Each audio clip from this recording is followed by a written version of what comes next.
Hello friends, आज की इस वीडियो में हम कवर करेंगे अपना बहुत ही important topic human anatomy and physiology chapter 11.2 digestive system देखेंगे डिटेल में।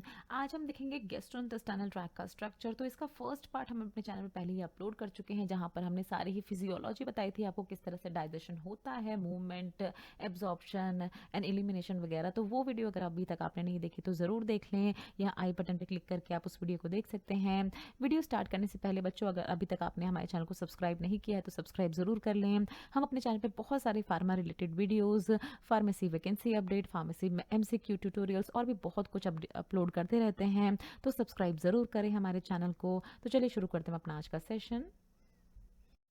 ना देखिए, बात करेंगे स्ट्रक्चर की, जीआई अपनी जीआई ट्रैक के स्ट्रक्चर की। तो सबसे पहले क्या होता है गैस्ट्रोइंटेस्टाइनल ट्रैक? ये एक ऐसा ट्रैक होता है, या हम कह सकते हैं एक ऐसा पैसेज वे होता है, एक ऐसा रास्ता होता है जहाँ से जो भी हम फूड खाते हैं वो इसके अलग अलग ऑर्गैन से होते हुए, माउस ईसोफेगस और स्टमक वगैरह से होते हुए कहाँ तक, अल्टीमेट गोल कहाँ तक पहुँच जाता है, वो हमारे एनस तक पहुँच जाता है। और एनस से एलिमिनेशन हो जाता है उसका स्टूल्स फीसिस की फॉर्म में। स्ट्रक्चर की अगर बात करें तो क्या क्या स्ट्रक्चर होता है इसका? सबसे पहले देखिए माउथ, जहाँ से सबसे पहले हम अपना फूड लेते हैं अपने अंदर।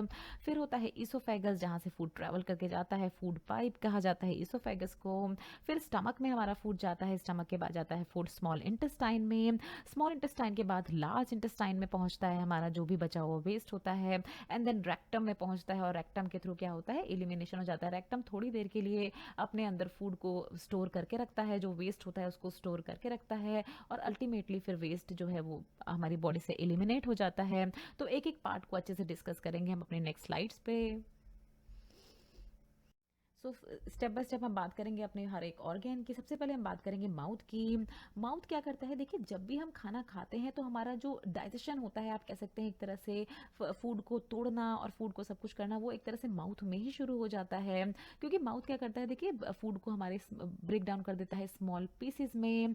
हमारी जो टंग होती है, हमारी जीभ, वो क्या करती है, हमारे फूड को मिक्स करती है सलाइवा से। हमारे सलाइवा में प्रेजेंट होता है एक एंजाइम जिसको हम अमाइलेज कहते हैं। अमाइलेज का क्या काम होता है? जो भी हम फूड खाते हैं उसमें जो स्टार्च होता है उसको ब्रेक डाउन करने का काम होता है अमाइलेज का। इसलिए कहा जाता है कि जब भी आप खाना खाते हैं तो अच्छे से चबाना चाहिए आपको खाने को, ताकि जो भी डाइजेशन होता है, जो भी प्रोसेस होती है, वो माउथ से ही शुरू हो जाए, ज़्यादा आपके सिस्टम को काम ना करना पड़े। 32 बार आपको अपने खाने को चबाना चाहिए, क्योंकि डाइजेशन आप देख रहे हैं कहाँ से शुरू हो गया है, माउथ से ही शुरू हो गया है।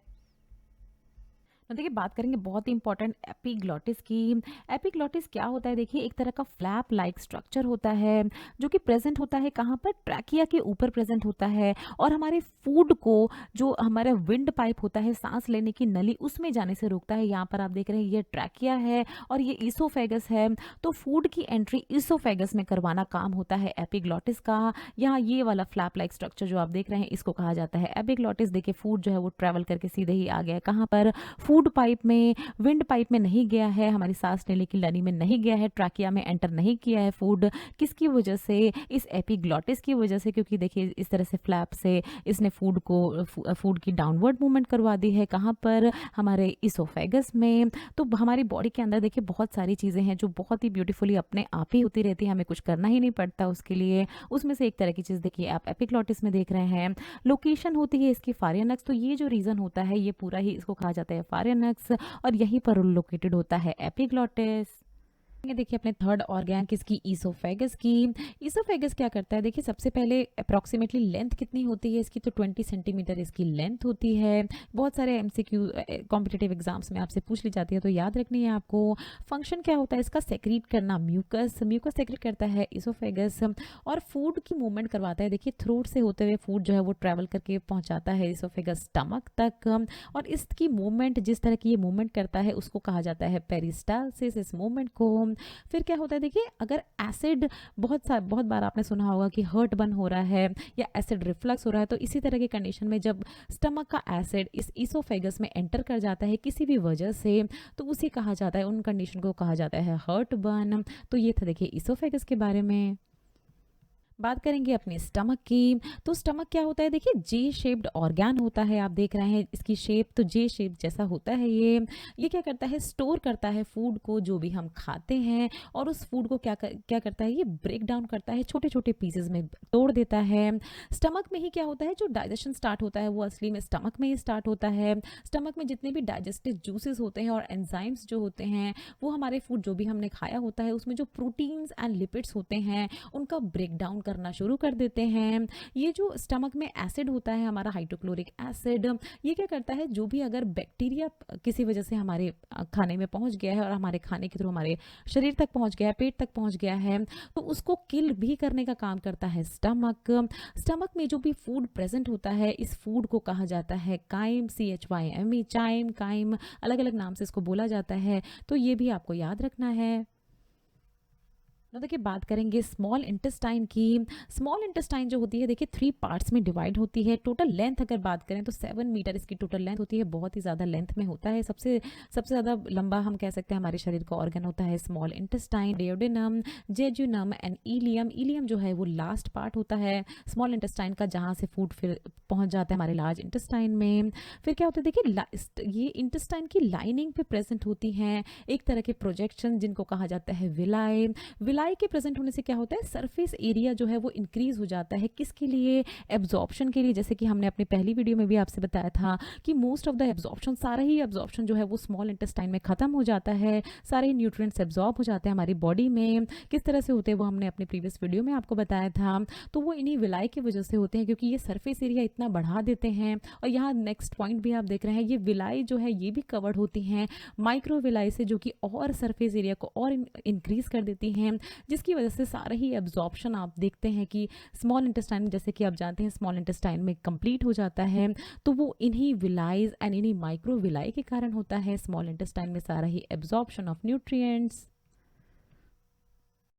ना देखिए बात करें अगर स्मॉल इंटेस्टाइन की, तो सारा ही जो न्यूट्रिशन है, सारे ही जो न्यूट्रिएंट्स हमारी बॉडी में होते हैं एब्जॉर्प्शन के थ्रू, वो इसी स्मॉल इंटेस्टाइन की विलाइज और माइक्रोविलाइज के थ्रू पहुंच जाते हैं कहाँ तक, ब्लड वेसल्स तक। और ब्लड वेसल्स के थ्रू होते हुए हमारी बॉडी के डिफरेंट सेल्स तक पहुंच जाता है हमारा सारा ही न्यूट्रिशन जो भी हम फूड के फॉर्म में खाते हैं।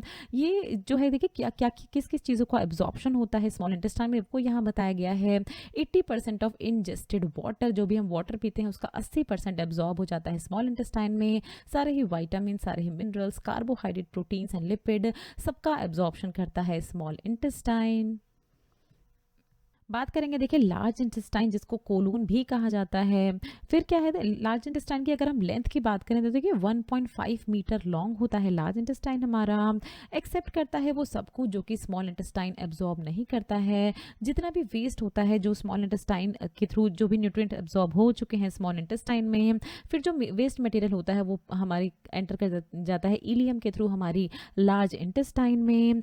फंक्शन क्या होता है इसका देखिए, एब्जॉर्ब मोर वाटर। तो जैसे कि हमने बताया था, सिर्फ और सिर्फ वाटर का एब्जॉर्प्शन होता है लार्ज इंटेस्टाइन में। जितना भी वाटर कंटेंट होता है जो वेस्ट पहुंचा है लार्ज इंटेस्टाइन में, उसमें से सारा वाटर को ये एब्जॉर्ब कर लेता है जितना भी हो सकता है, एंड कंसंट्रेट करता है वेस्ट। वेस्ट मतलब वेस्ट प्रोड्यूस करता है, अब हमारे जो फीसेस होते हैं उसको प्रोड्यूस करता है अपने अंदर। तो ये दोनों ही काम होते हैं लार्ज इंटेस्टाइन के। बात करेंगे लास्ट में रेक्टम एंड एनएस की। तो फूड देखा आपने कि पूरा ही ट्रेवल करता हुआ आया कहाँ से, हमारे माउथ से लेके इसोफेगस से होते हुए आया स्टमक में, स्टमक के थ्रू होते हुए आया इंटेस्टाइन में, और इंटेस्टाइन से इलियम के थ्रू होते हुए पहुंचा हमारे लार्ज इंटेस्टाइन में। लार्ज इंटेस्टाइन को कोलोन भी कहा जाता है, वहाँ से ये ट्रेवल करते हुए पहुंचा कहाँ पर, फाइनली रेक्टम में पहुंचा। तो रेक्टम में क्या होता है देखिए, शॉर्ट टर्म स्टोरेज होती है, थोड़ी समय के लिए जो भी वेस्ट होते हैं वो स्टोर होते हैं रेक्टम में, और उसके बाद एक्सपेल्ड आउट कर दिए जाते हैं, हमारी बॉडी से बाहर निकाल दिए जाते हैं। तो यही काम होता है रेक्टम का, और बॉडी से बाहर निकलते हैं एनएस के थ्रू। तो ये पूरा ही डाइजेशन का, पूरा ही जीआई ट्रैक का पूरा ही स्ट्रक्चर है, अलग अलग, जिसके अलग अलग मीन से हमारा फूड ट्रेवल करता है और वेस्ट में कन्वर्ट होता है। सो बच्चों क्वेश्चन है आपके लिए, आंसर देना है आपको इसका कमेंट सेक्शन में। विलाय और माइक्रोविलाय कहाँ प्रेजेंट होती हैं? स्मॉल इंटेस्टाइन में, लिवर में, लंग में या स्टमक में? तो बहुत ही इजी सा क्वेश्चन है, आंसर दीजिए इसका कमेंट सेक्शन में और जितने भी करेक्ट आंसर होंगे उनको हमारी तरफ से एक लाइक मिलेगा। सो नेक्स्ट वीडियो का टॉपिक होगा हमारा, इसी का हम पार्ट 3 कवर करेंगे, जहाँ पर हम accessory glands and organs cover करेंगे, liver, gall bladder and pancreas देखेंगे। सो बच्चों अगर वीडियो अच्छी लगी तो वीडियो को लाइक ज़रूर करें, चैनल पर पहली बार आए हैं तो चैनल को सब्सक्राइब ज़रूर करें, इसी तरह से हमें अपना सपोर्ट दिखाते रहें। Thanks for watching. ये कुछ हमारे रिलेटेड वीडियोस के लिंक हैं जिन पे क्लिक करके आप उनको देख सकते हैं। दोस्तों लर्निंग फार्मेसी पे आने के लिए और ये वीडियो देखने के लिए आपका बहुत बहुत शुक्रिया। मिलते हैं अगले वीडियो में।